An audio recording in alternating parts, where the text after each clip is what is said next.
Attention. Go. So the umpire gives the start and the crews get off. There shouldn't be any steering problems. Less wind today. We've seen some steering problems yesterday, but that seems to be a clean start from both crews. Yeah, and Edinburgh look like they've got off to a really good start. They're nice and clean together. They're in their rhythm, and they're just really kind of just stretching out, just eating out those kind of the millimeters on their slide, making the stroke length longer and longer and getting into their rhythm nice and quickly.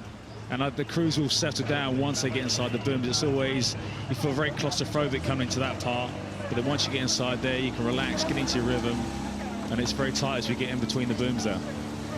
So it's the crew from Grand State University of the USA leading the race. The call's coming from their cocks in the bow. Closest to you, Carissa Cloud. It's her 5th year in the sport, and she is absolutely excited. They're rowing in a boat called Fred Smallbone. Fred, a steward here at Henley, well known, of course, to Mark, and an Olympic silver medalist back in 1976. But Edinburgh making a move, Mark. Yeah, definitely getting into their rhythm there. And just see both crews run out very aggressively, very quick. And it's a crew that settles into that kind of cruising, high cruising pace early on. And you can just see they're inching out every single stroke. They're not stopping the boat. They're just flowing, moving well as a unit and moving well as a crew. Mark, when you say not stopping the boat, what do you mean? Because aren't both crews trying to sort of not stop the boat, as it were? It's about efficiency. So as you kind of take the blade out and start to move forward to take the next stroke, you don't want to start checking the boat and kicking it back.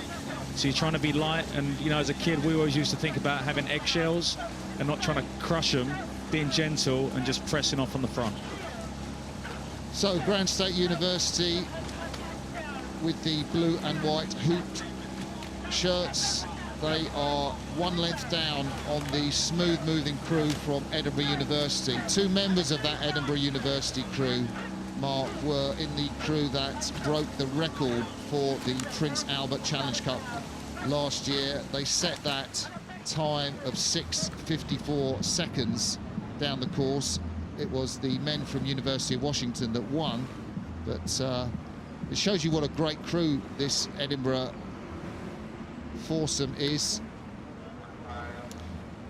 Yeah, and if they've got that experience, they know what it takes to come here and race. They lost to a really exceptional crew last year from Washington, so obviously Washington aren't here this year, so I'm sure they're feeling in a good position, you know, understanding this event, the speed of it, and obviously they've had another year to kind of progress as individuals and also get the other guys around them to understand the intensity of this particular event. So you can see how dominant Edinburgh University have been. They haven't broken by any means, the men in light blue, haven't broken the Americans on their left from Grand Valley State University, but they have a commanding lead, which they may well go on to extend.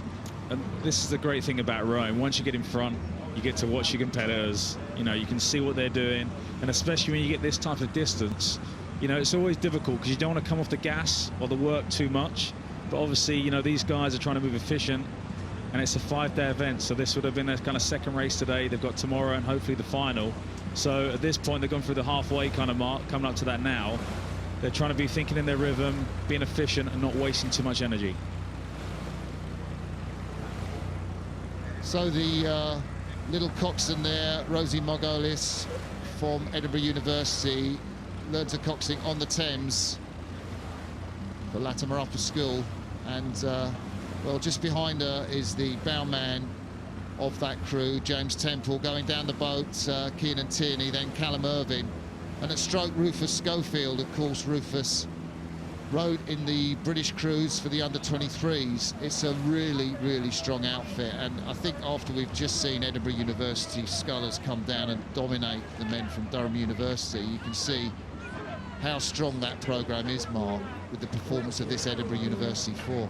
And that's the great thing about a kind of squad or a team when you're training. You know, you've got different boats from different events, but the competitive side internally, you know, when you've got this many successful athletes, is a great environment. And also, you know, it's all about culture. And we talk about culture quite a lot.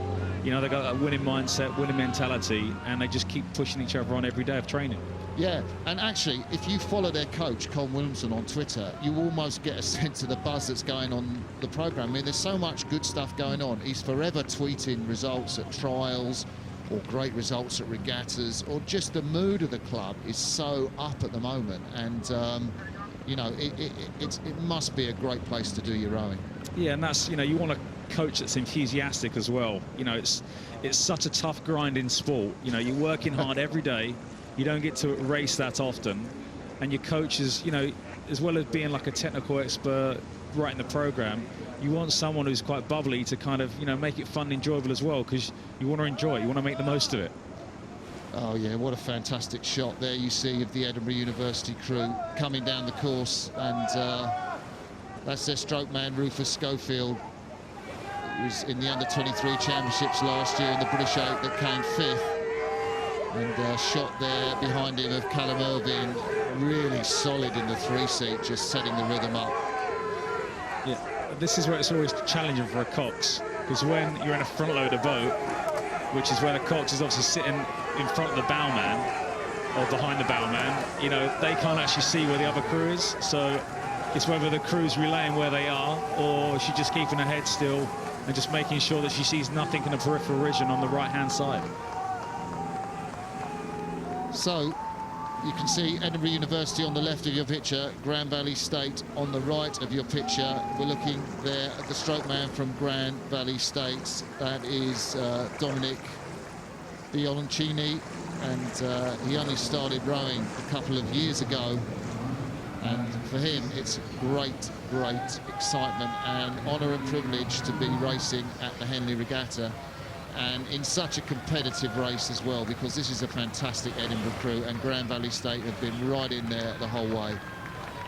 There they are in shot, just what, 2.5 lengths behind, and Edinburgh haven't really let up, Mark.